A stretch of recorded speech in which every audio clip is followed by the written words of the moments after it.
Oh, yeah. What's up, everybody? Welcome to the first show of 2026. Had to take a couple days off, man. Y'all know how it is. Let's let some people come in the chat. Oh, yeah. The Lions 2025 season is coming to an end.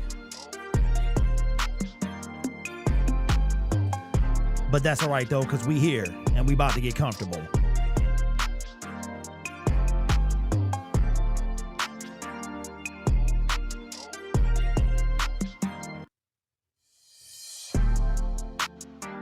So I heard Johnny Morton say that he wanted to stay. He wanted to stick around in Detroit.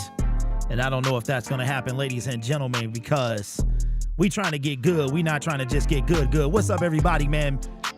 Put some thumbs up in the comment section if you guys can hear me. Welcome to the first stream of 2026. We also are ending our Detroit Lions season. I thought the season was already over, man. What up, Rail? We got Fresh and Fly in the building. Hope y'all had a safe ring into the new year. But now it's time to talk some Detroit Lions, man. What's up, everybody? Oh, yeah. I didn't get on yesterday because college football was on yesterday and the day before that.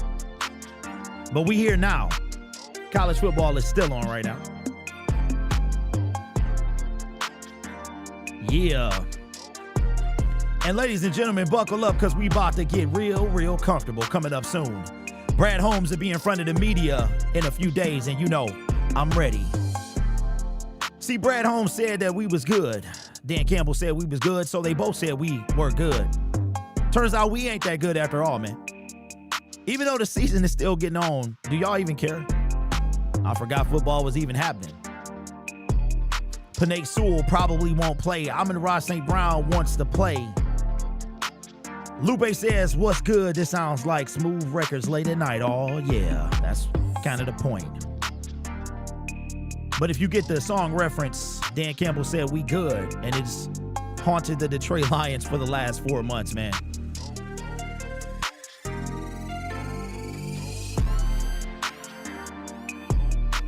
Are y'all ready for this season to come to an end? I know I am. Seems like just yesterday, man, I was driving to Green Bay with no sleep, bro. I was tired. Had to pull over a couple times, get some rest. I did all that for a team that said we good just a few weeks before. And now that same team is going to the crib.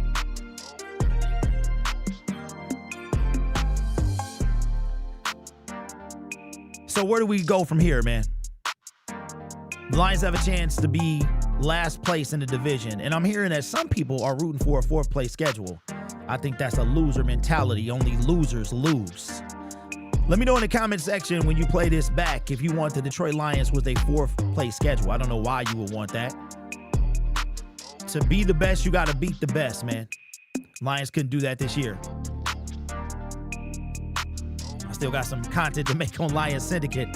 Thought about retiring, man, every year that we fall short of a Super Bowl. I wonder, why do I even do this? And then I remember it's because I love the people, man. What's up to everybody in the chat? We got 31 viewers, man, but only about 5 comments. I need y'all to comment, man. Keep the stream moving. We got Dan Campbell's press conference as well that we're going to bring in.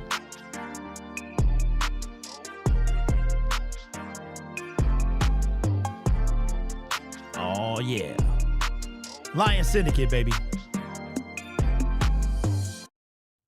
All right, what's up, everybody? Welcome to the stream. Good afternoon. I hope everybody had a great start to the new year. How many of y'all signed up for the gym, bro? How many of y'all hit the gym? I got a word of advice, man. If you go into the gym, you got to wait. You're going to have to wait. What up, Melodrama? We got Patty Grimes, Bucky, Leonard Gonzalez, Lupe. What up, man? Liquid Nitrogen. I like that. Says Happy New Year. Fresh and Fly. What up? What up? What up? Rail, what's going on, man? All right, so we in the building today, man. First stream of the new year. I forgot that college football was, I think it was Wednesday. So we did I was like, you know what, Michigan playing. It was some good games on Wednesday, so I decided not to get on. And then I was going to get on yesterday on Lions Syndicate, and then with some college football yesterday, I decided not to get on.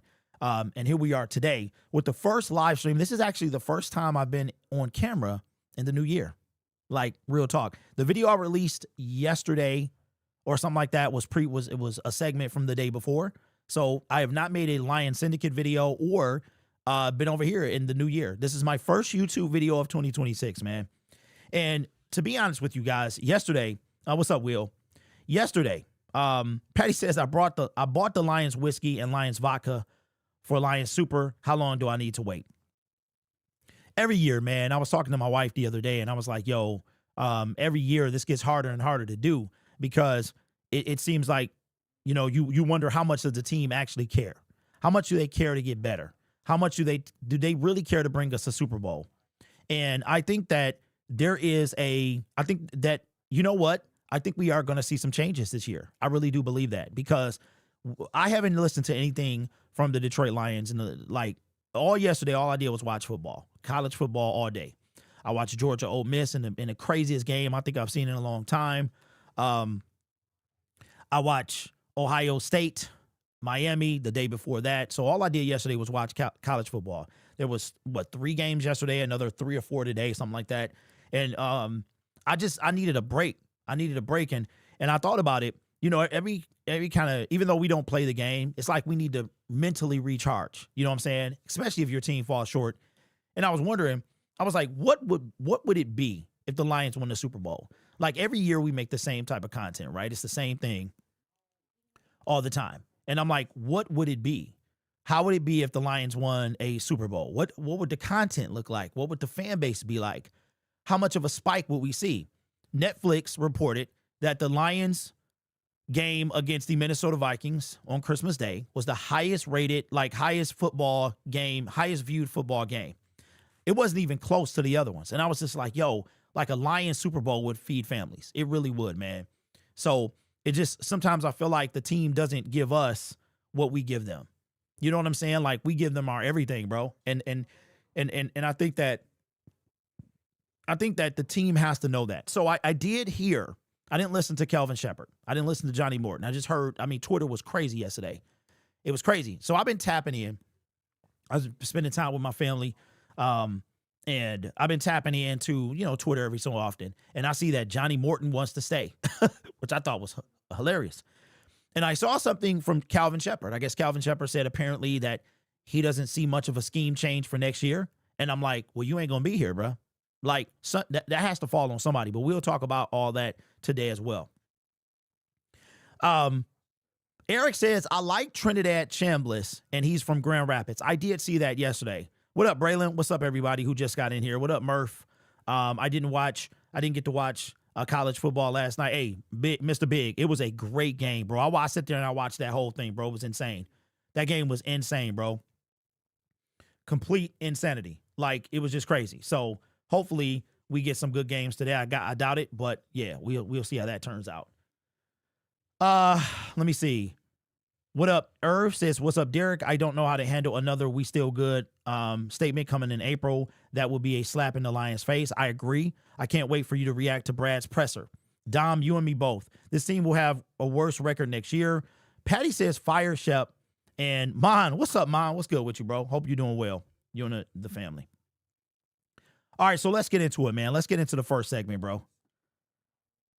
All right, so I've been kind of detached from football. Every year I have to kind of reassess. And I think because I talk about it every day, it gets more taxing than like when I was just a regular average fan. You know what I mean?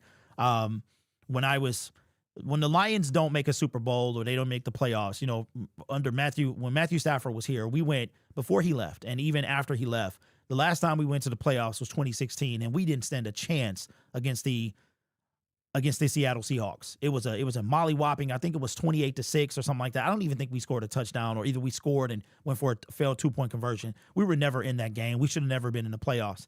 And something similar might have happened had we made the playoffs this year. But I think that there is going to be some changes next year.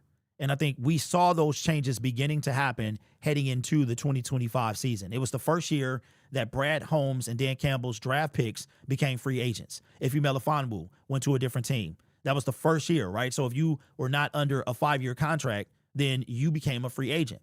We re-signed Levi. We decided to not re-sign Ife Melifonwu and things like that. So I didn't hear Calvin Shepard's statement. I'm just going off what I saw on Twitter. And apparently Calvin Shepard in his interview yesterday said that, I guess I'm paraphrasing here, that he doesn't see much change in the scheme next year. And so I said, well, I'm thinking to myself, well, maybe you won't be here next year. And I'm saying to myself, how can you not see a change in the scheme? How can you not? Are you saying that because you see higher talent and you're not going to be able to or have to change the scheme? Or is it for another reason? This team, there's no way that Calvin Shepard he actually believes that. He can't believe that. The Lions, I haven't even done the defensive rankings on Lions Syndicate. I'll do that between today and tomorrow. And they're bad. They're bad. We have a bottom tier defense. We went from top 10 in most categories to now bottom tier in all of them. In everything but run defense, sacks, and things like that. Points per game, miserable. Yards allowed, miserable. And there's no way that Calvin Shepard could actually believe that. They can't. He can't believe that. So between him and Johnny Morton, I'm saying to myself, Johnny Morton wants to be here. He said he would love to be here. I don't know why you would be here. The only reason that Johnny Morton would be here is because Dan wants to keep him on in some type of advisory role or something like that. Now, there also going to be some turnover this year. How many coaches will we lose? How many coordinators will we lose? I don't think do we go into year 2 after Ben Johnson looking for more offensive and defensive coordinators? I don't know, but this year is going to be a critical year for Detroit. 2025 was already that year. This year is going to be worse. It's going to be worse. And I was watching the games yesterday, and I saw a lot of people saying, Brad Holmes can draft this guy and so on and so forth. And I'm saying to myself, unless Sheila comes out and extends both Brad and Dan, they only have 2 years left. Like, think about that. So now you're entering the Matt Patricia era, like territory. Here's what I mean. Hear me out. Is that you are now when Matt Patricia and Bob Quinn, I don't even remember how much they had on their contract, how many years, but they were desperate and they made irrational decisions. Jeff Okudah over Justin Herbert or essentially anyone else was a bad idea. It was a bad idea. You had no shot at Joe Burrow. You had no shot at Chase Young. Chase Young would have been a better snag than Jeff Okudah. But you did have, and no matter what you think, you had your pick of Tua. You could have went with Justin Herbert. That's the guy I would have preferred. If we didn't get Chase Young, that's who I wanted. So you're entering this territory of where you might start feeling the pressure of winning, and now your decision-making process isn't the best, right? So bringing back to Calvin Shepard, that might be a decision for him to say, I don't see much change. And I'm like, dog, how can you say that? Calvin Shepard may not be the guy. He may not be the guy. I hate that he only has 1 year of sample size because I think that's unfair. I think it's unfair to hold Calvin to such a high standard when Brad Holmes literally did the bare minimum to make this team better. But at the same time, with Brad and Dan only having 2 years remaining on their deal, they're going to have to make some tough decisions. That's just point blank. And one of those tough decisions might be moving on from both defensive and offensive coordinators. That's just what I think. Have Johnny make them Starbucks runs. Absolutely. He can be everybody's grandfather. He can play the grandfather role. He can, you feeling down after a game, you can go into the locker room and he'll read you a story. He'll read you a story. You know what I'm saying? Hi, kids. Want to do what I did? He can read you a story. So that's where we need to be at. Braylon says better make some changes. So it's going to be some changes. And is Calvin Shepard one of those changes? I'll tell you what. I appreciate the coaches standing on business. Because if you stand on business, I don't appreciate a coach or throwing anybody under the bus. You know what I'm saying? Like, that would be like a parent blaming a child for something. So I appreciate that he stand on business. But at the same time, he can't say that. Because we're hearing a different Dan Campbell. Speaking of Dan Campbell, we're going to listen to his press conference today. We're hearing a different Dan Campbell, and that's why I think that there is going to be some changes in the offseason. One of the knocks against Dan Campbell was he can't let go of his friends, that he held on to Aaron Glenn for too long, which I think is kind of funny that he hasn't talked to AG or Ben Johnson since the football season has been going on. I mean, I can understand that, right? But that was the knock on Dan Campbell, is that he's too committed to his staff. And His job is in a different place than it was 2 years ago. He's not coming off an NFC Championship appearance with an extension looming. He is coming off of a season in which you are missing the playoffs guaranteed.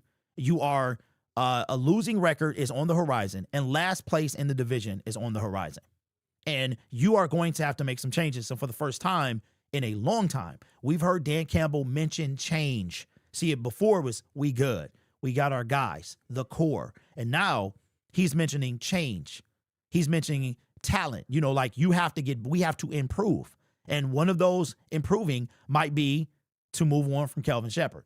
To me, it's a no-brainer that Johnny Morton is gone. If Dan Campbell wants to keep his job, Johnny Morton is gone.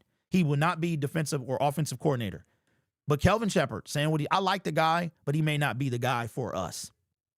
And it's funny because the first half of the season, we were talking about, is he going to be the next head coach somewhere? And that's like, nah, dog, you got a lot of work to do. So let me know your thoughts in the comments below. Do you think that Kelvin Shepherd was serious about not changing the scheme, or do you think that it was just something to say to keep the morale in this space? Shout out to Prop with the first super chat of 2026, bro. You are the first. Let me give you a round of applause, my brother. Appreciate that. You are the first, so you can go around and be like, yo, I was the first super chat to Derek in 2026. Appreciate you, big dog. Says, we're in a similar spot to you guys last year. Playing Darnold's stack team for a 1 seed, but our defense is depleted by injury. What did Aaron Glenn do last year to disrupt Sam in that last game? Well, you know what? It was, I would have to go back and look. I'm not sure. I know we used to blitz a lot because we didn't have the personnel to get where we needed to be without doing that. So I know that we used to do that. Hold on. Give me a second. I'm trying to check something real quick. I updated my phone, and now it's kind of wonky a little bit. My wife did try to warn me. She did try to warn me about this, but we'll see if it holds out. So, you know what, man? I feel like I would have to go back and watch the game again and stuff like that. But I remember I was there, and the team came out on fire, bro. They came out on fire. That first series, I remember we were on defense. And that first series, that was Alex Anzalone first game back after, the forearm incident. And he was everywhere. He was everywhere, man. We just never laid off Sam Darnold, ever. Appreciate that, Michael. I would like to see Kelvin Shepherd with a Lions mania. What is up, bro? It has been a long time, my brother. Says I would like to see Kelvin Shepherd with a full healthy defense to fairly judge him, but that's me. You know what? Here's I feel like that Brad and Dan this is Dan's decision, but I feel like that he's going to have to figure some things out. And I think that that's where Brad is going to come in too, where how much, like Dan Campbell said in his previous interview, he said, I need to know what was the staff and is there something that we need to change and it can be worked out, or do we just have to kind of clean the slate? And I think Kelvin Shepherd is hard to judge. I do agree with you there, because I feel like the talent was not there like it could have been, including injury. But I also believe that if somebody else is available, like for instance, check this out.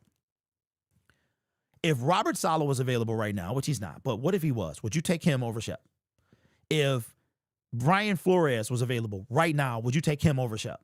Right? So for me, I'm like, yo, if somebody comes in here with a true proven defensive track record, then I got to let Kelvin go, because my job is on the line now.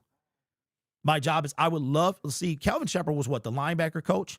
So here's what I would do. If a spot became available, like let's say somebody left, like for instance, we're losing a guy, right? There's a guy that's going to coach somewhere or something like that. He's leaving. He's going back to college. It's college school. If he was to do that, I would be like, yo, let me, if there's a spot you can go to, I'll send you back there if you want to stay. Or, you could take reference, go somewhere else. But for me, if something better comes along, see, this ain't no marriage, ladies and gentlemen. This ain't where, you think you see something and you're like, yo, you might have some thoughts. This is hey, my job is on the line. I have to do what it takes to keep my job. And if that means replacing you, then that's what I'll do. That's the business that we're in. Just like a starting quarterback could lose their job to injury. That's just how it is. So that's what I would do. Let me see. Yes, I am back. Good to see you. Bro, I didn't even realize you. It's been a long time, my friend. It has been a long time, but good to see you too. How do I keep missing your lives? Probably, bro, because there are literally no set time. And then on top of that, YouTube does not notify anybody. Dan is still not being fully committed to a major change. We need a new scheme and coordinator. Last 4 years finished at the bottom 20 in defense. The writing is on the wall. We need a proven DC. Well, Midwest, I think I have to push back a wee bit. And it's only a minor correction. One of the years we finished 18 in overall defense. So I had to clear that up, but I agree with you though. I had to agree with you. We finished 29 or 28. We finished dead last in 2022. I think it was 2023 that we finished at 18, somewhere around there. Or it was either one of those years. So, but we have never finished in the top 15. We've never been in the top 15 when the year was over. And we won't be there this year either. I have to do that video today.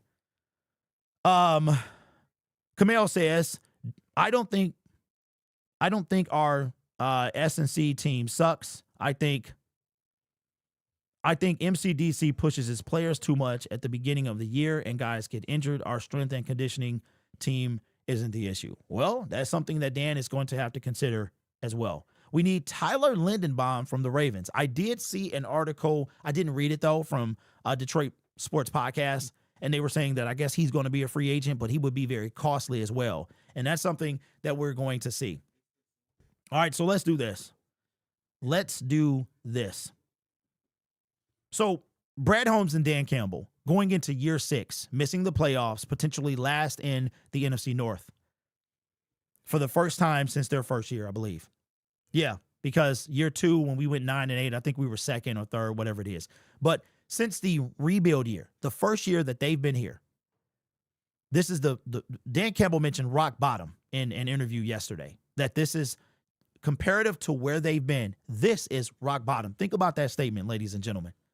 This is rock bottom. See, 2021 was acceptable. You coming off Matt Patricia, you got 5 draft picks, you trying to instill a culture in Detroit.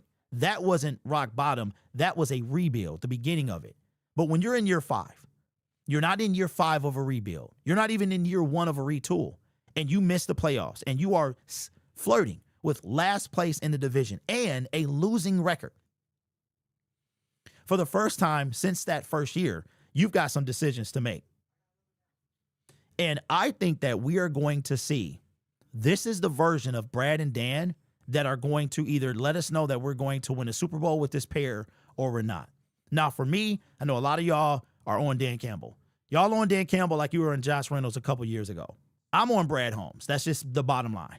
Brad Holmes has to get us talent. The reason that I'm bringing up him yet again is because I believe Tyler Lindenbaum for the Baltimore Ravens currently, who's trying to make the playoffs with his team, that he will be a free agent.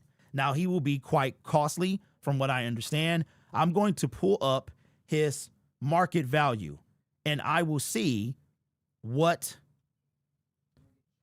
it says, because Brad Holmes has a lot of things to do this offseason. He has a ton of things to do this offseason. And we are not in year 1 or 2. Holy mackerel. We're not in year 1 or 2 of a rebuild. We are in prime condition to win the Super Bowl or to make the Super Bowl, right? And we know about our windows expiring. And Brad is going to have to make a decision.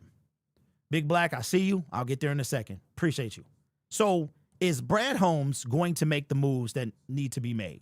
Is he going to try to get this team better? Now, I'm going to Spot Track to see if his market value is here. And it is. Okay, so he is wow. Okay, I see it now. I see it. So he was a first round pick in 2022. He was drafted 25th overall. And the Baltimore Ravens actually declined his fifth-year option. They declined his fifth-year option. So he will be a free agent next year. Now, according to Spot Track, his market value, and this is where we're going to see if we are going to, how much this team wants to get better. Jared Goff said in his last interview on 97 Won a Ticket that Frank Ragnow coming back was he just doesn't think that he's going to do that. Now, Frank could surprise everybody, and it makes me wonder, why was Frank going to come back this year if he wasn't considering playing next year? So maybe Jared Goff knows a little more. Maybe he spoke on what he thought and doesn't have any actual fact, or maybe it's 100%. I mean, I'm not expecting Frank Ragnow to come back, not with what we found out his issue is. But we're going to see how serious Brad Holmes is. Tyler Lindenbaum, his market value, we understand the importance of an offensive line. And this is for any quarterback at all.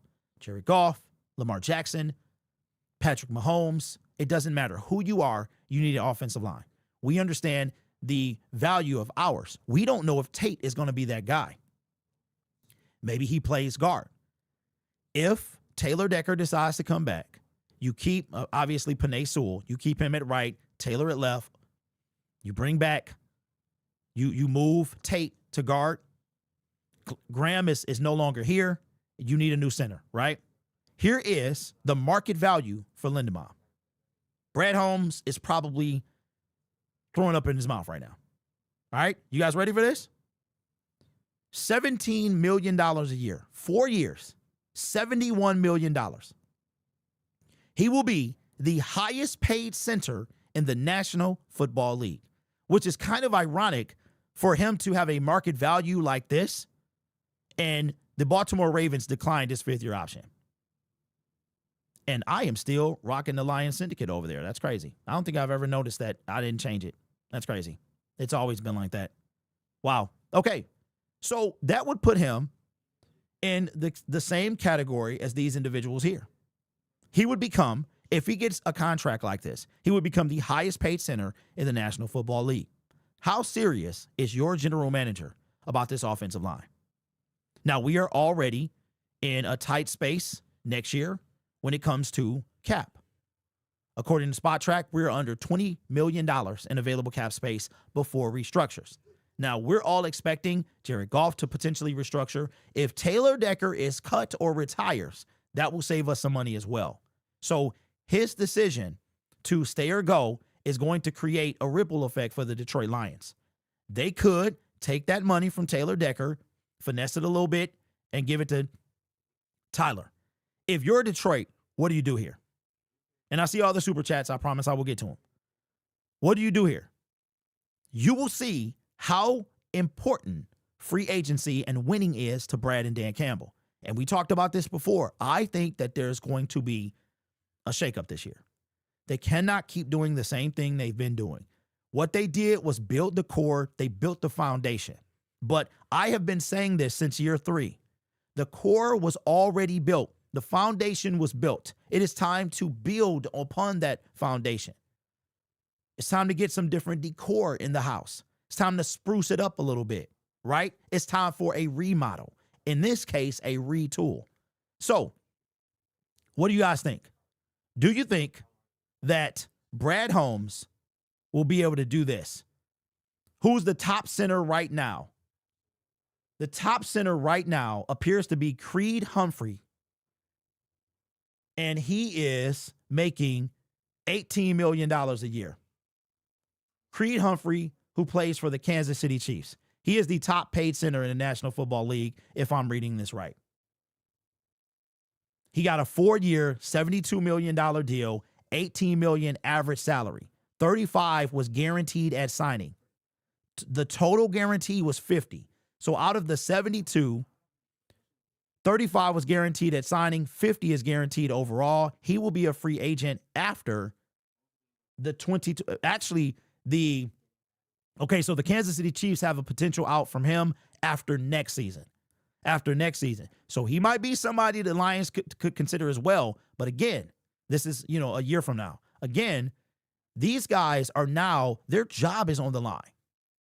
Their job is on, like it or not, believe it or not, until Sheila comes out and once again backs these two gentlemen up, their job is on the line. They have no job security after 2 years. Now that could all change in a few months. In a few weeks, we see Brad Holmes in less than a week. We see him in less than a week.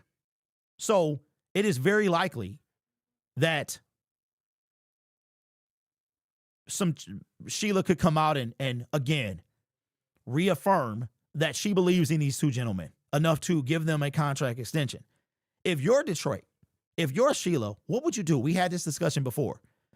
What would you do? They have 2 years left remaining on their deal. By the time their deal is over, that's 7 years, ladies and gentlemen. 7 years. 7 years with no Super Bowl appearance. Everyone knows the stat that no quarterback coach duo has made the playoffs or won the Super Bowl after their first 5 years together. And we just finished year 5 and we didn't make the Super Bowl. We didn't make the playoffs. So what do you do if you're Sheila? What would you do as a fan right now? Right now, I would extend Dan over Brad, but I think that we're going to see a lot of change. And it might come from Dan Campbell in the where it's a little pushback, or we're going to see if Brad is still the same old guy that he's been the last 2 off seasons. Because see, right now, we're at the point that the last 2 off seasons is wiping away the good that he did. Think about it. The last 2 off seasons is wiping away there's nothing special about anybody that's been drafted the last 2.5 years. Not a single thing. Not a one thing. If you believe that any of those draft picks drafted from Broderick Martin on are special, put it in the comment section below. So that's what I think. I think that we'll see just how serious Brad is when his offseason hit. And I wouldn't be mad. I would not be mad to keep it $150 if the first thing during the tampering period that we find out that Tyler Lindenbaum is a move that the Detroit Lions make. I would not be mad at that at all. You would not see a crash out from me. I have given up on the defensive line. My only hope is a draft pick. That's it.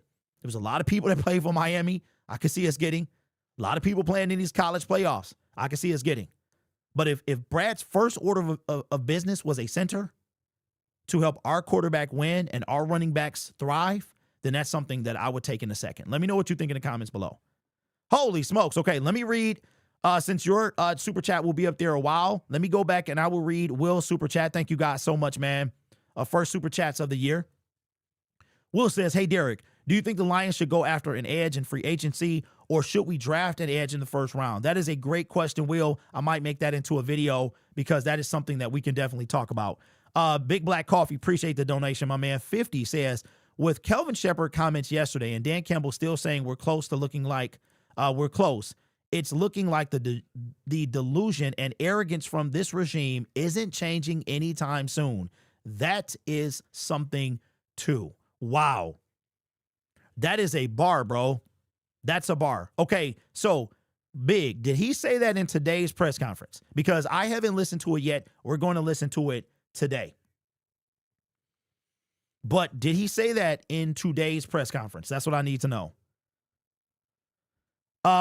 Okay, you know what? Let's do this. Let me catch up with the comments real quick. Brad is a bum. Get Indian center in the draft, says Patty. Brad won't do anything. He only overpays his own players. The core of young players are here. We need to revamp O-line and D-line, especially tackle and O-line positions, get an edge in the draft and free agency. Okay, so what would you rather do? Would you rather the Lions, with their first round pick, draft a center, or would you rather pay Tyler? He's going to be one of the top free agents and centers in the market. The dude he's only 25 years old. He's only 25 years old, bro. First round pick. Check this out. He was drafted, what, 7 spots after when Frank was taken in 2018. Because it was the second. We took Frank Ragnow in 2018. It was Taylor Decker in 2016 and Frank in 2018. because that's when I start making content. What would you prefer? William with the super chat says, to be honest, we should move on from Shepard. Ooh-wee. Okay, so Young says, pay him, draft for defense. You know what? I don't know if I would be mad at that, bro. I don't know if I would be mad at that because I'm going to show you what the free agents are looking like. Okay. Let's go. Man, Spot Track is so annoying. It is so annoying. If your browser is blown up any higher than 125%, it gives you so much trouble. Like, you can't see the whole page. You have to like minimize it and think. Okay, hold on. Okay, all positions. Let's do edge defender. And then okay. All right. So you remember that stat, no QB and head coach duo has made the Super Bowl? Yes, Camille. I think I just said that or something like that. I agree with moving on from Shepard. Wow. Young says, hi, Lori, I want the Texans defense. Well, you're not going to get that the way Brad Holmes drafts. And the way he drafts in free agency, you're not going to get it. You're not going to get, look at this. Think about this, ladies and gentlemen. I'm about to get upset. I'm about to get upset. Why? Because, okay, let's say Danielle Hunter did want to go home. He was a free agent. He made the choice to go back to Houston. He wanted to be in Texas. Okay. But regardless of that, is there a pass rusher that their home is Detroit? They want to come back? I don't know. Like a legit pass rusher. Think about this. DeMeco Ryan said, I'm coming up. I got my quarterback, franchise. I got my quarterback. He's a franchise, right? I'm going to now trade up and get an elite young edge rusher. A year after we drafted Aiden Hutchinson, meaning the Lions. He came up, he got his guy, Anchor. He got a guy in free agency who can make an impact. He did not pull a Marcus Davenport. See, I'm starting to get a little upset because Brad is not, you cannot dink and dunk your way to a Super Bowl. You have to be aggressive. So let's talk about it. The Texans defense is ranked number 1. They are ranked number 1 heading into week 18. The Texans, check this out. Think about this. Are number 1 in yards allowed. They're number 4 in run and pass, and they're number 1 in points per game. So there are 32 teams in National Football League. Everybody knows that, right? Maybe Brad Holmes doesn't because he liked it. 32 teams in National Football League, right? Okay, so the Texans, out of 32 teams, have the number 1. They allow the least amount of yards in the National Football League. They allow the 4th least yards on the ground and in the air. And in points, they allow the least amount in points. That is the team that we are trying to emulate. The Texans started 0-3 and will join themselves from 2018 as the 7th team to make the playoffs after starting 0-3. If you have, the only way you get to do that is with a top defense. You can have an average offense and you need a top defense. Is Brad Holmes going to get that for us? And to do that, he has to draft correctly, like the Houston Texans, got aggressive, came up and got Will Anderson Jr., who was a dog and is a dog, by the way, a guy that I would love to see paired up with Aiden Hutchinson. He was just out of our grasp. Now, I'm going to tell you how naive I was back in 2023. I was so naive. How naive was I? Okay, put that in the comment section. How naive was I, Derek? I was so naive that I thought that Will Anderson Jr. might have been a guy that Matthias was trying to go get. I thought, you know what? He might be. We had the 6th pick. Remember, ladies and gentlemen? We had the 6th pick that year. He went 3rd. My goofy behind said maybe Matthias wanted to go get him. But instead, he didn't want him. He didn't want Jalen Carter. He wanted Jahmyr Gibbs. So he trades back and lands Jahmyr Gibbs. We go from 6 to 12. We miss out on Devon Witherspoon. We pass on Jalen Carter. Okay? And we took Jahmyr Gibbs. Love me some Jahmyr Gibbs. But we're talking about the defense, the defensive line at this moment. Texans, DeMeco said, and when he traded up, I knew who he was going to get. I knew it. The next offseason, what did they do? They go get Danielle Hunter. They get Daniil Hunter. Those two gentlemen heading into the last push of the season were the only defensive line pair that had double-digit sacks at the time. That's how you win games, ladies and gentlemen. You have to be aggressive. You have to be willing to make power moves. So when it comes to the defensive line for the Detroit Lions, what could the Detroit Lions do? Somebody in the comment section asked me, okay, what free agents would you rather draft a defensive lineman, an edge, or would you rather pick up one in free agency? Now, we had the discussion about Tyler Lindenbaum. You're going to have to pay somebody. If I'm Brad, here's what I do. I assess what I want to do with Jameer. Jameer is trending. It's going to be either he or Bijan. One of them guys is going to be the highest paid running back in the National Football League. After Bijan's performance this year against the Rams, it might be him. Like, real talk, it might be him by a little. Then it's going to be Jameer and then Christian McCaffrey. So do you extend Jameer and or Jack? Do you do both? Do you do neither, or do you do one? Brian and Sam, they got to wait. They still hurt. They have to wait. So they're the odd man out at this moment, right? So now you're with a decision. We don't have 2 first-round picks like we had before. We only got 1. This will be the 3rd year with 1 first-round pick since the Matthew Stafford trade. Matthew Stafford was 2022, 2023, 2024, 5, and 6. We're back to pedestrian. So if you're Brad, who do you draft? Do you draft defense, plug some holes in free agency, or do you get the best available player? See, Brad likes to draft BPA, correct? And you gotta fill all these needs and fit the criteria, all this stuff. We're gonna see just how hungry he is. If Tyler Lindenbaum is the best available center, go get him. That's it. That's the bottom line.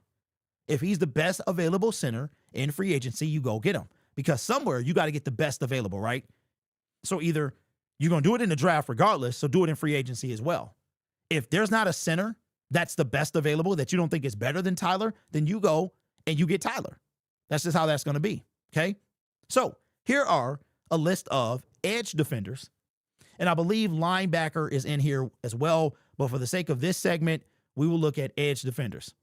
This is coming from Spot Track, and here are the available edge defenders that will be free agents in the 2026 season, which begins in just a little over 2 months. The number 1 guy on the list is Trey Hendrickson. Now, his number has dropped. That used to be in the 30s, but because he got hurt, and I think that because of his injury and his age, he's going to be a steal for somebody. Is Brad going to make the move? Probably not. So you probably are not going to be able to get a guy like Trey and a guy like Tyler in the same year. You're not going to be able to do it unless you pull off a miracle. Now, if Brad was to do that, I know he's serious about winning. Khalil Mack, Hassan Reddick. We got Joey Bosa, Malcolm Kuntz, Leonard Floyd. Now, I want you to keep this in mind. The Lions passed on a lot of these guys. You know how long Leonard Floyd, how many teams he's been on? How long he's been a free agent? How late he signed in the season, in the offseason? And Brad has year after year passed on him. Now, I'm going to tell you what. I mean, would I be through the roof about Khalil Mack? Not really. I mean, but I'd take it. I would take it. Because you can have Khalil Mack. You can have try to get Mohammed to come back. I mean, Danico Autry, you can bring him, right? So there's some guys. Arden Key, he passed on Arden Key. Arden Key was a free agent as well. AJ Epinesa, he just signed an extension, and I guess it wasn't that long because 2 seasons ago, I was making videos about AJ. He wouldn't be a bad idea either. Look at his market value. Or is this the let me see. Gross Matos. Let me see if that's his market value. Dante Fowler, he was a free agent too. Played for the Washington Commanders. All right, do we have his market value up here, or is that the current? Okay, so he signed. So there it is. So he got void years. I didn't know that. So he will be a free agent, a UDFA, still getting paid on the contract anyway from the Buffalo Bills. Is he a guy that you look at? right? So you've seen the list. You've seen the list. Brad doesn't have time for a trade deadline move. That time is past. 2023, 2024 was it. You traded in 2024 for Zadarius Smith because you had to. Your free agent move, put it in the comment section. What was your edge rusher move in 2024? What was your edge rusher move? What was your splash play at edge rusher in 2024? And that'll tell you exactly who Brad Holmes is. Somebody put it in the comment section. What was it? You should know about heart. William says Zadarius Smith. Nope, that was a trade deadline move. What was your free agent edge move in 2024? What did you do? Michael says we will sign Cam Jordan. All right, I'll give you 10 more seconds. What was your free agent move in 2024 at defensive end? William Marcus Davenport. That was your free agent move in 2024. You traded for Zadarius because you had to. I'm going to tell you right now, this is the year that we will find out all we need to know about Brad Holmes. We're going to find out everything. There's going to be no more discussion about who he is. If he dinks and dunks, he will always dink and dunk. If he makes a move, a power move, then we know that he is serious about winning. He is out of time, ladies and gentlemen. He's literally out of time. This is all that he gets. The only thing that he could do now is if he misses out in 2026 and the Lions have not extended neither him or Dan, that means that they are letting everything ride on year 7. And he has to at least make a Super Bowl to get an extension.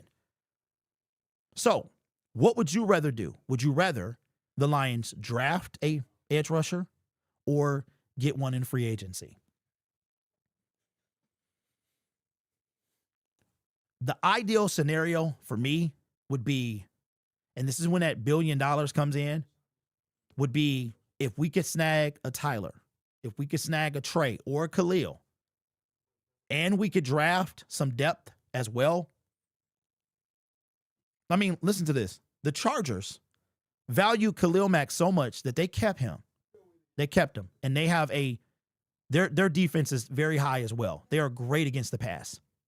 So let me know what you think in the comments below.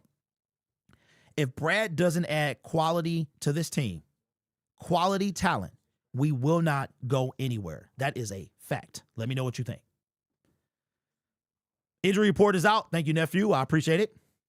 You know, I forgot I've been so checked out for so long. I forgot that that's even like it's even Lion stuff that I need to be doing. So, yeah. Yeah. So, with that being the case, how long have we been on? We have been on for almost an hour. All right, so let me get to it. Let's get to Dan Campbell, his 9-minute press conference. Let's put it in, and we'll talk about it. Appreciate everybody that's been dropping super chats as well. Here's Dan Campbell at the podium. Questions?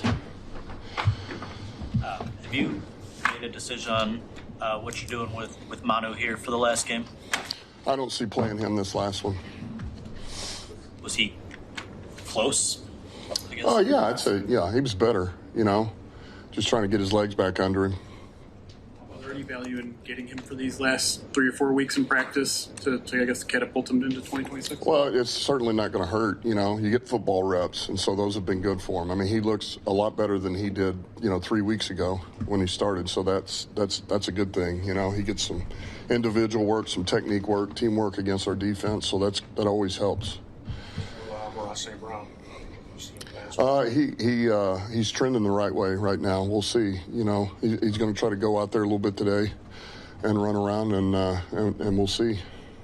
Dan, in 22, you guys came into the last game of the season with the same 8-8 record. Obviously, different circumstances. What's the difference in the mindset of the players, you think, from when 8-8 going into Green Bay with a chance to going in and now this year 8-8 with no chance? Well, I think more than anything, the focus is just we got one more. This is it, man. Like today's our last Friday practice. We're going outside. It's snowing out there. Let's go, right? And let's get the work in. Let's make it good. Let's make it crisp. And we got one game. All you got, man. All you got. Then you can load your car up and go wherever you need to go and do whatever you need to do, and we'll regroup and get ready for next year. But right now, all you got, man, for one game. Have you been able to pinpoint, where things went wrong or why? I mean, a lot of us point to like Ragnow leaving and the trickle down that head on the offensive line. I don't know if there's one. Yeah, I'm not. Look, there's always. All right, so shout out to Dave Burkett. He's always been one of my favorite guys. He's asked to me some of the tougher questions when it comes to him and like local reporting. So he's been one of my favorite guys from like the big news outlet that asked the tough questions. So I think that was a great question. Let me see what Dan has to say. As with everything, when it doesn't work the way that we want it to work, it's a number of things. There's a lot of things that go into it. And do I have a couple of ideas maybe right now? But I need some time here. I need time to really sit down and think about all this. But what we do know is one way or another, probably change is inevitable, Oh, ho, ho. Here we go. Yes. Yo, that is a big statement. That is a big statement. One way or another, change is inevitable. That could mean so many different things. Fantastic. And this is what I was talking about, guys, about the disruption between Brad and Dan. And Sheila, to me, is not involved yet, and she doesn't have to be. Well, no, I take that back. We officially missed the playoffs. So if I'm Sheila, now I'm getting a little bit more involved, not in a football sense, but I'm saying, hey, what's our plan, right? Because I need to extend you. And let me know if it's in if it's too loud in the comment section as far as the audio from the computer. Now, Dan, if I'm Sheila, I'm saying, hey, it's been a great 5 years. We're going into year 6 now. Right? You guys, at this point, Dan Campbell would be on the last year of his original deal. Brad is on his new money, right? So I need a plan. If you want me to extend you, right? I came out, I defended you, and you were a year and a quarter in. And I came out and I defended, we were almost a year and a half. I came out and I said, I believe in you. I believe in Harvey Dent. Harvey Holmes, right? I believe in you. So now that's been, what was that? The 2022. So we're talking about 3.5 seasons since that point. We have not heard Sheila speak about this team since. So we don't need to hear her. But what we do need to hear is that she had a talk with them. But change is inevitable. That is something we have never heard in the 5 years that Dan Campbell has been in front of the media. And I'm going to tell you what, depending on what Brad says in a few days, that's going to tell you where these teams are at, where these two men are at. I'm telling you, man, things are going to change. This is going to be a big year for this regime. I'm telling you. Now, it may not be much, but there will be something that'll change. He capped. You mentioned back in LA after that game, some of the young guys on this roster really haven't experienced through a game situation like this where nothing to play for, if you will. What do you hope they take away from this experience, I guess, this last week? You're talking about the young guys? Young guys, first, second year guys who haven't. Well, they are playing for a lot. So they are, and, I've asked this the last 2 years. I've sat up there with different players that got an opportunity, and I said, did you give everything you had? Because you had an opportunity to play. They played on the last game of the year. And knowing that this probably is your last game, did you give everything you had? Was all your focus in it? Was it really? Because there's no guarantee that you're going to get a chance to play again or start again. You're just not. Every year is different, There's very few players you can say, you know what, that guy I know is going to start next year. I mean, I think Panay Sewell's probably going to start, right? I mean, yeah, we know that, but it doesn't go that way with everybody. We're going to have to reload and go back to the basics of some of the things we do and get back to what we were in 21-22 a little bit. Isaac's had a uptick in target share over the last 2 weeks. He's got 4 touchdowns in his last 5 games. What do you like about the way he's ending the season, and what do you think has caused him to? Who's that? I'm sorry. Isaac. Just lie. Yeah, he's done a really good job, and I would say he's probably grown more than anybody has throughout the year as far as our young guys. He's grown the most. And what you love about him is why he's here. Of course, he's got ability, but, man, he's smart. He's instinctive. He's tough. He's a finisher. He's resilient. Every week we've been able to put more and more on him. He's serving a lot of different roles, playing a lot of different positions, but he's just continued to, he's one of those guys that broke through probably that rookie wall at some point and just kept going, and that's what you want. Those are the guys you're looking for. Kind of sticking with Tesla. John Ward, Goff, they talked about the potential of Tesla, Saint, and JMO being a trio, and they're them forming a knit bond, moving forward. How have you seen them, come together as a trio over the past couple of weeks, and what do you think their potential could be? Well, I think they look. Everything in that room starts with Saint, all right? And he sets the standard in that room and the temperature, right? And there's things that are expected, and then along the way, those guys have grown, and J-Mo's become one of those guys for us too. Those are our veteran guys now, man. They do it the right way, and they take pride in their work, and they're as happy as anybody to see one of their guys score or make a play, And now Tesla, here we go, man. He's the end of his rookie year, and to see the growth, that when you do that, you begin to get trust, right? The trust grows among your teammates, the coaches, everybody, and so. I think ultimately you just want to feel like at some point that they feel like he's one of theirs, right? You're one of us, and that's where he's at right now. Tesla's done that, I feel like. It's not your first time facing DeAndre Swift, but you look at him and how he's been productive this season going against him. How have you saw him grow and just seeing him game plan against him this week as well, like just the impact he's had? Yeah, well, we know Swift's explosive. He's always been explosive. He is consistently running hard, right? He sees it, he hits it, and he goes. And time after time after time, man, you just see a resilient runner. I feel like he's got a good vision. They've done a good job with the scheme for him. And, man, he's running through these tackles. He's putting his foot in the ground, going back. And yeah, he's running really well, man. He's having a hell of a year. Maybe it's not a perfect measure, but there's been 7 times this season where you've been held under 100 rushing yards, and that's been such a big part of your identity is being able to run the football. You're 0-7 in those games. Yep. When you say, maybe we're not that far away, we're close to getting to where we want to be next year. How critical is it to get that going, and maybe how daunting is it to getting that back to where it was? It's everything. It's everything. Dan, one more to Slaw question, if I can. How would you say that his opportunity share has grown and take advantage of being without Laporta and Wright? Has that, in the second half of the season, really opened him up to more learning? That's helped, because he does get more opportunities. We get in some of these games where, they start taking away Saint and J-Mo. You get in some of these criticals and they start getting doubled. And, that's why Leaf had a big game, Pittsburgh, At least one of those guys, too, man. He just keeps going and going. We got a good room. It's a really good room. But, yes, those opportunities have opened up because of that. And he's made the most of them. He has. And there again, his trust, our trust in him has grown. And his confidence has grown. And he's just getting better and better and better. How do you expect to call the game?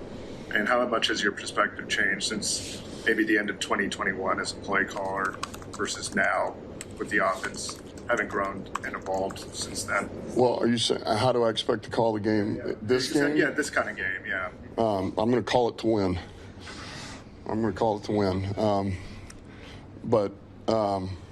Well, I think it's a little different. I mean, we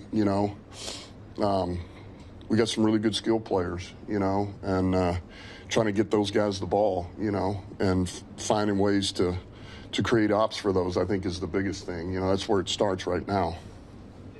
Clearly, you're playing to win, right? You're playing most of your starters, whatever it is. Panay, do you give any update on his status? And if he's not able, could that impact how much or how you use golf? I don't see him practicing today. And, you know, this, I don't know. I don't feel great about Sewell right now, but I'm always going to hold out hope.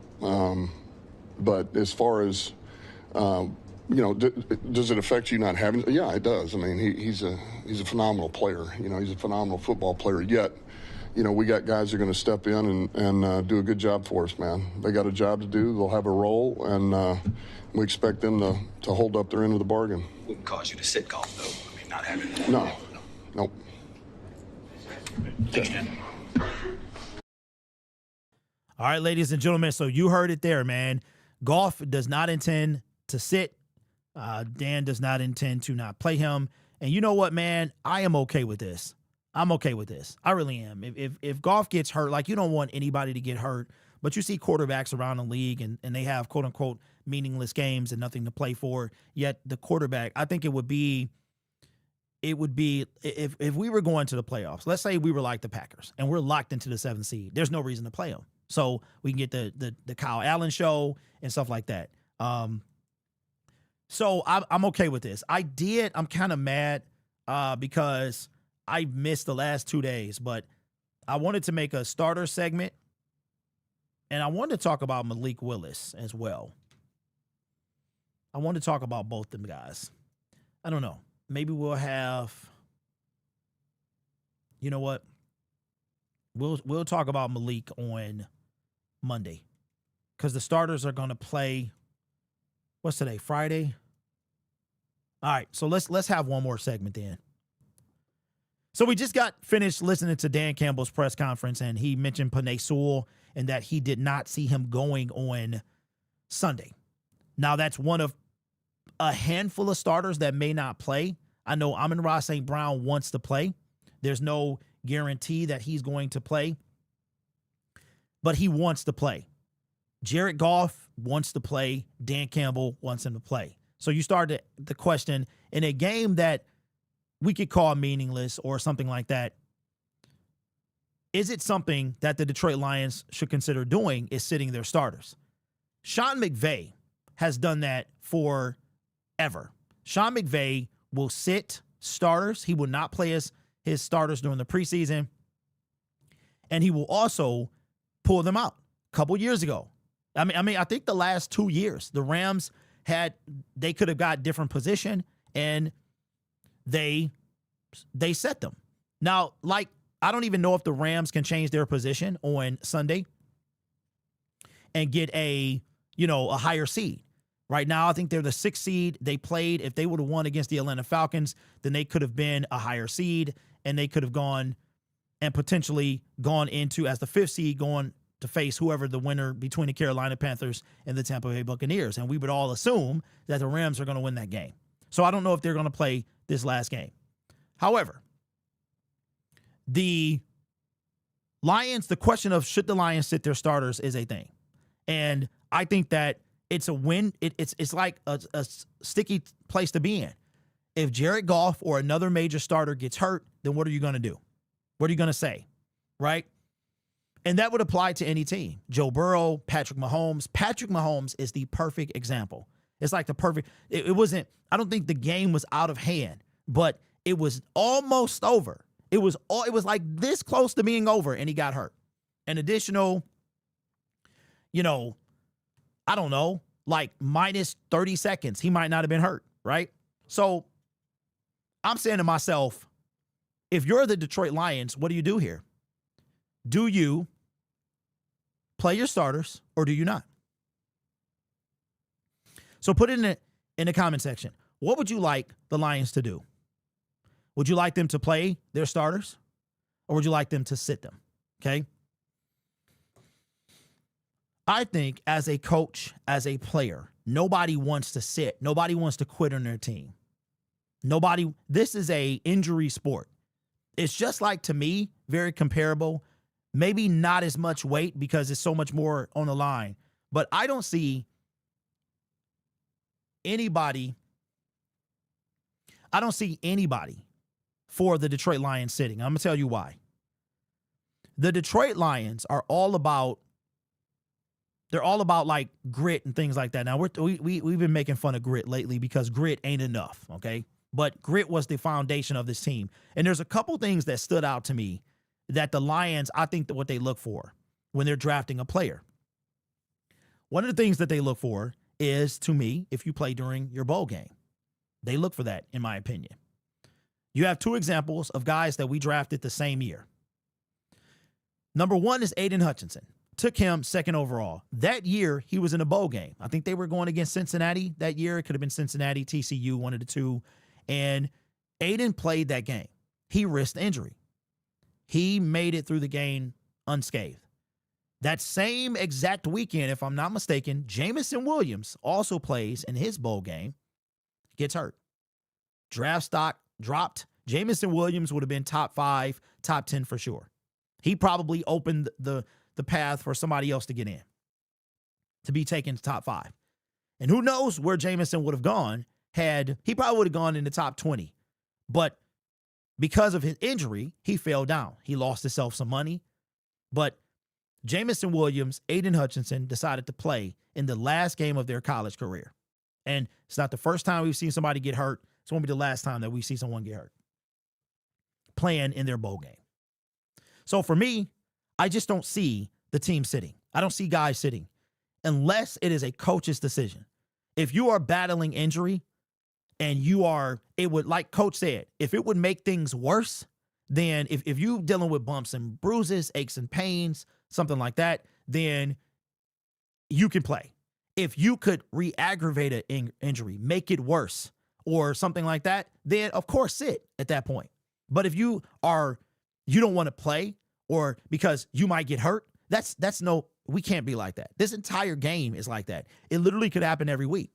Now, I will say something. It's not funny, but I guess it's the bright side is that if there was someone to get hurt in a particular game, at least they have all season, I guess, all off season to get ready or get better. But we're not wishing injury or hoping injury on any of our players. We want them to be successful. We want them to come out uninjured. And look, Rams to play starters regardless of seeding just popped up on my ESPN ticker.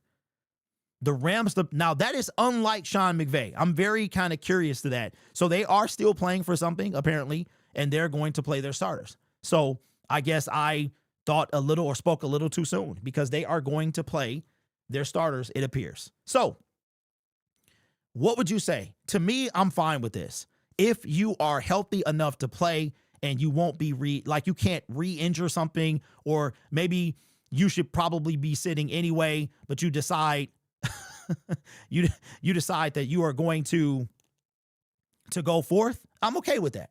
I'm okay with that. Meaning I'm okay if you sit down, if you injured, like Kirby Joseph or something like that. But if you are battered and bruised and you just don't feel like it, then I'm okay, because I think either way it goes, this is a injury sport. You're going to, that's always looming. So let me know, I wouldn't be, okay, look, I do not want anybody on any team to get hurt at all. However, I'm like, if you play your starters, I got this game on. It's the saddest thing ever. If you play your starters and somebody get hurt, it's one of the things that you have to live with. So let me know in the comments, do you think that the Lions should rest any of their starters? Who would you like to see sit? And do you think that they want to sit? And how would you feel, God forbid, because I don't want anybody to get hurt on any team in any fashion. So I'm not saying, but if somebody get hurt, would you blame Dan Campbell if that happens? Let me know what your thoughts in the comments below. I got this Rice, Texas State game on. I turned it on at the last minute. Yes, Lupe, I do know that. I appreciate it. Let me see. Let me pull up Twitter and let me see so I can tell y'all before we get off. But yeah, this game is ridiculous.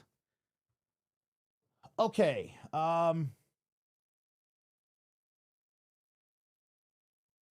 Let me see. Let me pull up Twitter. So my family and I are having Raising Cane's today. My wife had it. I've never had it. So we're going to grab some chicken fingers, I guess. There's one not too far from me that it opened up within the last 6 months. So All right. So somebody sent me a DM, and let me check these.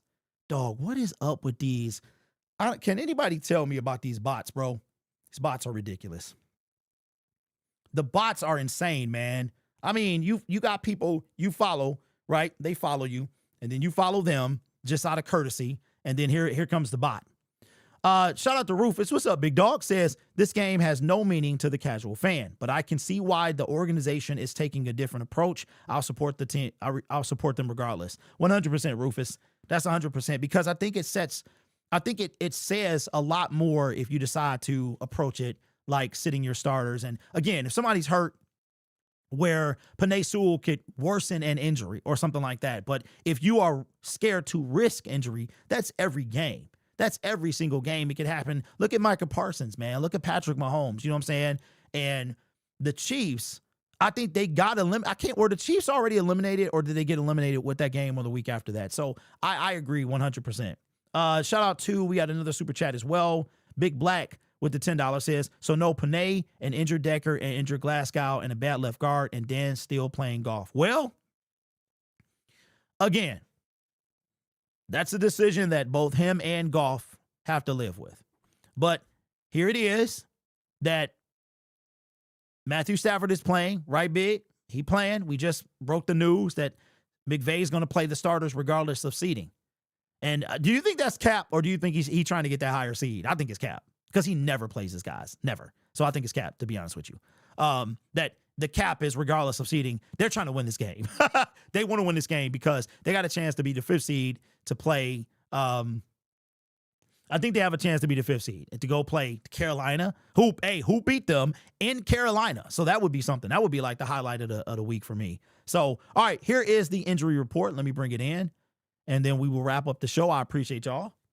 Let me bring in his injury report. So, wow. Yo, Alex Anzalone is done. Yo, I didn't even know he was. Yo, wait a minute. Is this what? Hey, we gotta have another segment. Alex Anzalone, Tristan, Thomas, Aleem McNeil, Penei Sewell, Awasika, Taylor Decker is questionable. Mahogany, Manu, St. Brown. Wow. Hold on, y'all. We might have to have another segment, man, because that means we've seen the last of Alex Anzalone. Holy smokes. Hold on.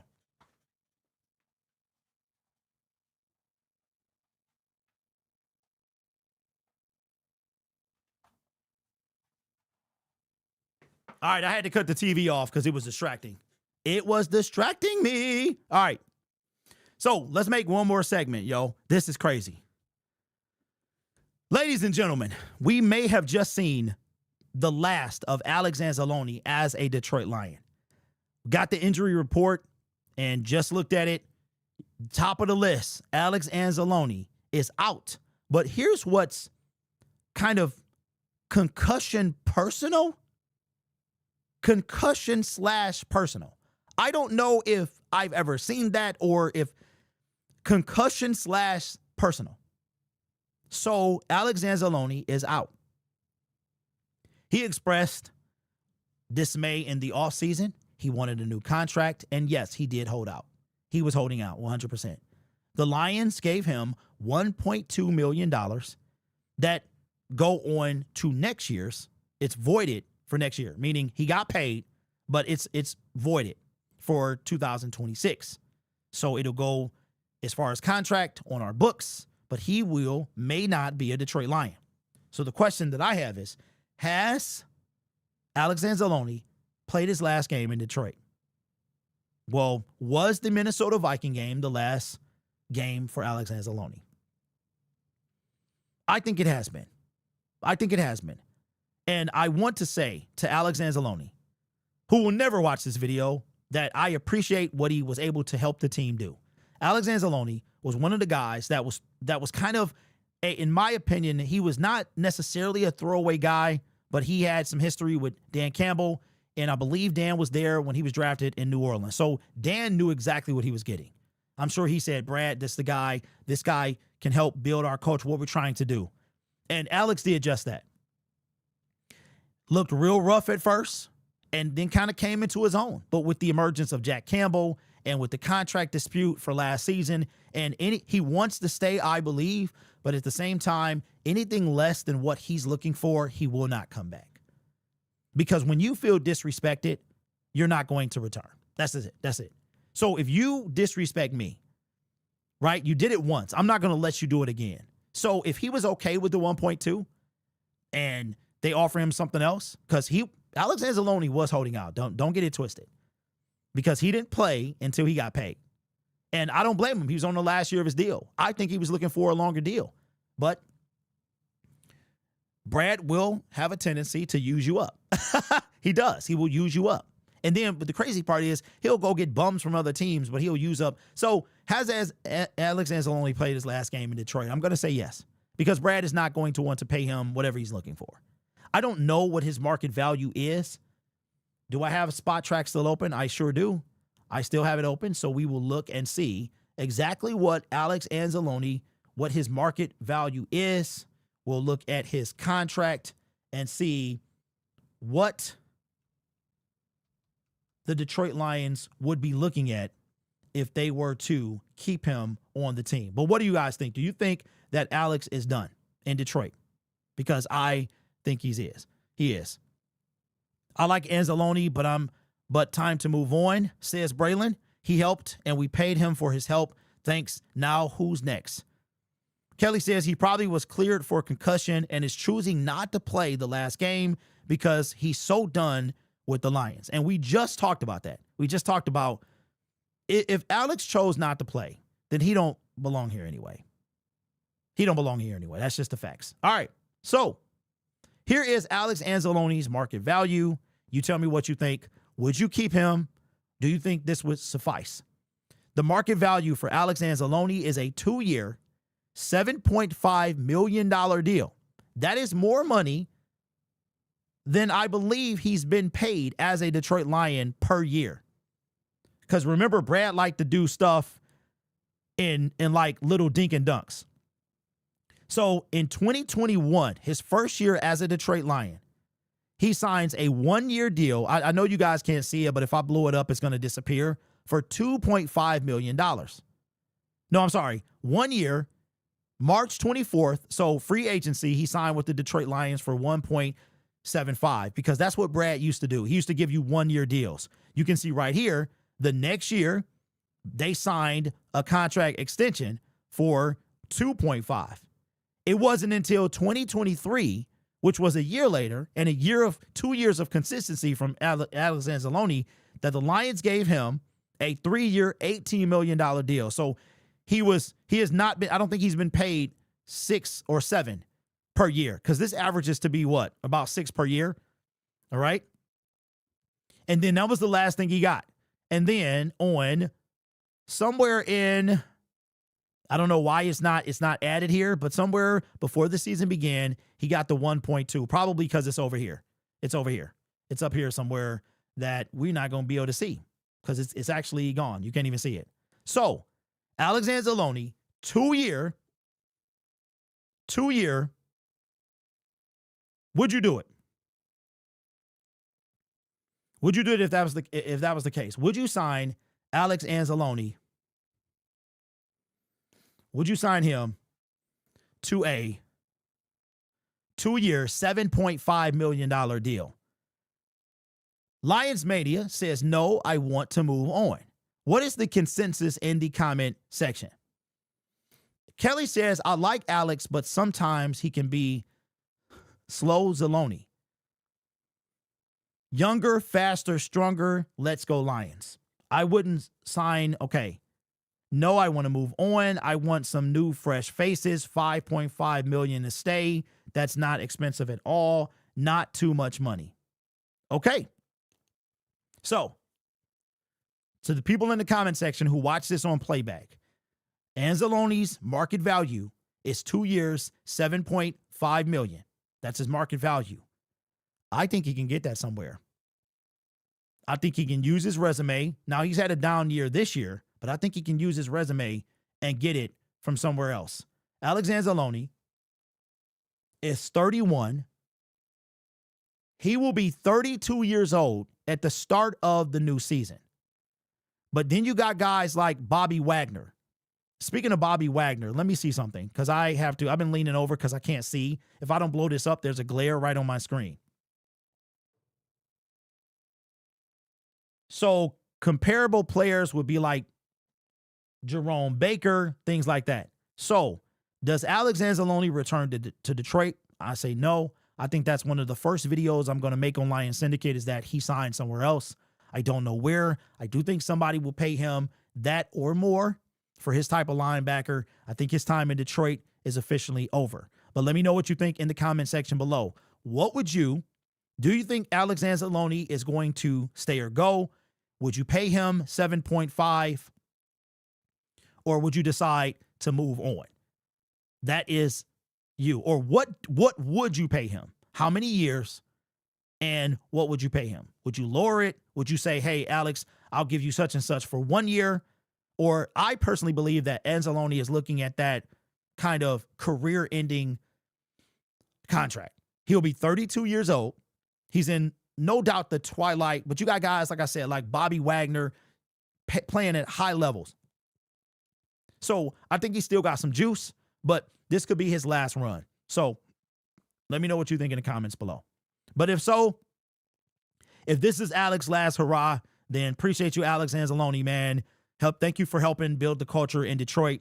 Now, hopefully, this team, and I'm sorry that this team failed you. They did, man. They failed you. They failed you like they failed the rest of us. And hopefully you can watch from wherever you are us win our first Super Bowl. I don't know how you would feel about that, but I appreciate you, Alex. And if this is it, then this is it, man. I'll see you around. All right. So, nothing lasts forever. He's washed. Dolphins should pay him. We should pick up linebacker from Texas Tech. Yeah. Maybe. 3-year contract, $3 million each. So 9 years. Kelly, I don't think that's any way he takes that. I don't think there's any way, because that's $9 million a year. That's half of what he just got. I don't think there's any way he takes that. Bears will sign. Hey, Aztec, won't they? Dog, I wish I would have remembered that during the thing. But listen, I appreciate everybody in the chat. I got to get ready to go. Go get my Raising Cane's. Let me know in the comment section if you've had it before. Is it good? Is it what everybody say? I know they were down south. Also, appreciate everybody for helping this channel grow. Shout out to the heavyweights as well for shouting me out earlier this week. Finally got some love on that channel. And yeah, man, I want everybody to have a safe, productive year. If you start something, finish it. That's going to be one of my goals, not a New Year's resolution. If you start something, finish it. I'm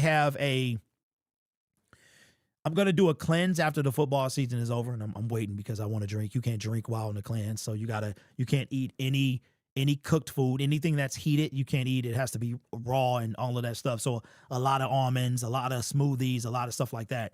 And, I finished Lion Syndicate. I have one more defensive ranking through, which I'll do today or tomorrow. One more. I just kind of been chilling, man. I'm kind of worn out from the season and the disappointment that it is. I have no motivation to make videos. And it took a lot to get in front of me today. I mean, but it's Friday, and I was like, yo, I got to get in front of the people.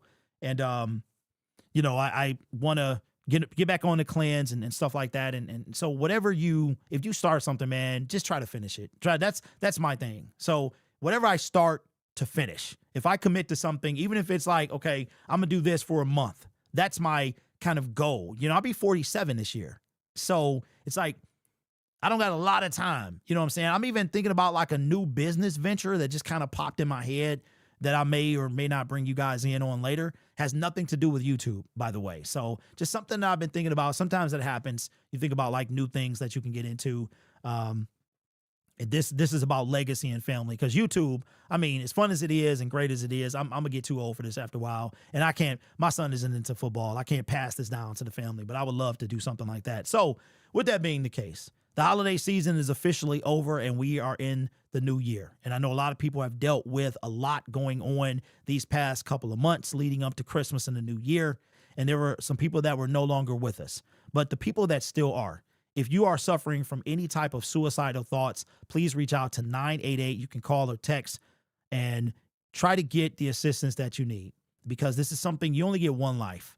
And as miserable as it can be, you only get one, right? And I know that might not be like the best thing to say. You know, I've had a person in my family who saying that to that person, literally, it's almost like it upset that individual. Like saying that upset them, because it's like, well, so what? I don't feel like it's worth it. And it was one of the worst things to watch. It was the worst thing to have to endure and try to help this individual see that you are more than this, what you're feeling right now. And thankfully, we were able to get the proper help, and they are doing a lot better now. A lot better. It's a night and day difference. So sometimes you got to be able to read the signs and see, but you know, talk to your people. And one thing that I'll say, and we'll wrap up the show, is that when I was growing up, like my generation and the ones before me, you couldn't talk to people. You couldn't like express your feelings, right? You couldn't tell people how you felt. And I think it's important that we listen, and that we when people are talking, that we listen and we let them talk. And as a parent, I try to do that with my son. I try to do that, you know, with him and my wife and everybody. If you have something to say, I want to listen. So it's nothing wrong with being emotional, showing your emotion. And you know, I know for us men, sometimes it's like, you can't do this, and we supposed to be macho and aggressive, and, you know, but sometimes we need some help too. So anyway, just wanted to say that to y'all, man, because this year, like this, I don't want this to disappear. I don't want this message to get lost in the content. And it's a lot, man.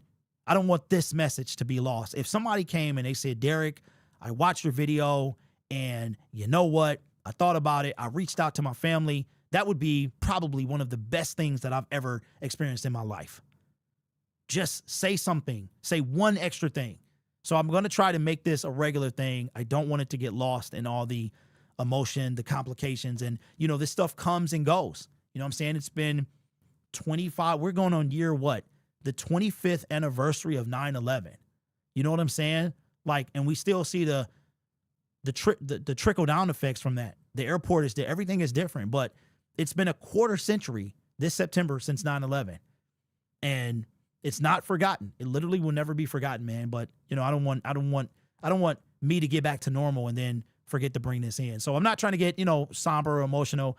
I'm like, I have a platform, and it's more than about making videos and talking about the Detroit Lions. You know what I'm saying? Like, I did the cancer thing, and we were able to send $200 to cancercares.org, and I got a bunch of nice letters and stuff like that. And they were asking me if my employer, you know, I could take this letter to my employer and see if they would match, because I guess a lot of employers will do that. So I just want to say that for me, guys, this goes beyond YouTube. It goes beyond YouTube. It goes, my email is always open. You know, I'm trying this year. I want to expand the community beyond YouTube. And I'm still trying to figure, my son uses my Discord. So if I can figure that out, if I can make it where, cause I know old people don't like, I don't know how to use that. I mean, I don't know how to use it, but I have people like, I don't know how to use Discord. And I'm like, you know, so, but if we can do something, it would be great if YouTube had somewhere. Maybe I've been thinking about creating like a Patreon as well, because there's a lot of stuff we got to discuss. But anyway, I want to say thank you. And I hope you had a great start to the new year, and you have a great weekend. Don't let the Lions get you down, because I'm telling you, I'm going to give you all the entertainment you need this new season. I need you. You need me. Let's do this thing together, man, because I'm on Brad head. I might not even sleep that night. I'm not even kidding you. I started to create a live streaming. YouTube only lets you live stream for 12 hours. I'm not even kidding. If my computer was powerful enough, I was thinking, or we had the date to when Brad went live, a countdown timer. It was going to be like a countdown to Bradley Mathias, and it was going to constantly run with a countdown timer. And I would have to redo it every 12 hours until the moment that fool was in front of the camera. Because I'm about sick to death of him, bro. Like, real talk. So I'm going to give you what you need. You're going to give me what I need. Everybody be safe. Listen, one thing to take out of this year, finish what you start, whatever that is. If you're going to the gym, keep going to the gym. If you're starting to eat right, start to eat right. Forget all this New Year's resolution stuff. I went to the gym many, many years ago, LA Fitness, not even lying. It was like the 2nd or 3rd of January, and it was people everywhere. It was there was no weights on the rack because they were in people's hands or on the floor. It was crazy. And at that, I'm like, yo. So the gym memberships increase. You go to the gym, it ain't no space, it ain't no weights. So whatever you do, and then by February, the gym laughing at you because they got all your money. And you got to write a letter, and then you got to catch this person right at 12:02 in 59 seconds. You got to call them. You got to let it ring 2 times, hang up, call them back, let it ring 3 times, and then they answer to cancel your membership. So whatever you start, finish. That's what I want you to do, all right? With that being said, man, I appreciate y'all. Tell the people close to you love them, and continue to reach out. If somebody, sometimes you got to listen with more than your ears. All right. With that being the case, let's go out the way we came in. Lions play Sunday, man, to wrap up this abysmal season. I'll see y'all then.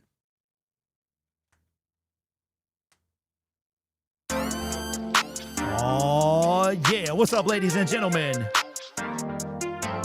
Thank you for Trey. Yes, I am covering the Pistons, my friend. But as you know, I don't do anything just for money, so I'm trying to get my mind right. I'm trying to get everything right. I know Jalen Duren went off yesterday. Cade Cunningham was balling. They still lost. Shout out to the Pistons for beating LeBron, Floppy James, and Luka Doncic. Don't worry, my Pistons content coming up. I got my hands full, though. So I'm trying to find if somebody else can do that, as the Pistons syndicate will be soon. Brad Holmes said we good. Next week, you will hear him for the first time since August 28th. Shout out to Lions Mania. Good to see you, my friend. Discord is the move, says mine. I might have to do it, bro. Man, oh man. Listen, one thing that I like to do is if it's snowing, I stay at the crib. It was a crash on I-75 the other day. People was piling up. I think somebody lost their life, man. I hope not. But remember, take care of yourself and each other. But you know what? We still got to talk Lions. And Brad Holmes, the countdown begins, my friend. The next time you guys hear my voice, it will be the end of the season, man. And we'll be on the cusp of hearing Melvin Mathias. What is he going to say? We good? I swear if I hear good one time out his mouth, I might drive to Allen Park myself. Hit him with a Nerf bat or something. Metaphorically. So what are you most excited about the season coming to an end? Me? Probably accountability. My season tickets are coming around real soon, and I am like, yo, what should I do? I'ma keep them. I've never been a season ticket holder, but we gonna change that hopefully. But I'm like, you want my money, but where is my product at? Bobbleheads is cool, but I want championships. That's what I want. So what are you most looking forward to the season being over? Me? Change. And it starts at the top. I'm going to tell you what I want to see to start the season that will give me a lot of confidence. They blew up the spot in LA Pistons. Yes, sir. LeBron James is trying. It's time to go. You like 50 years old, bro. There should never be a son and a father on the same team at the same time. That means you held on a little bit too long, Brian. Lori says nothing wrong with 50 years old. That's right, because I'm on the cusp of that myself. I'll be 47 this year.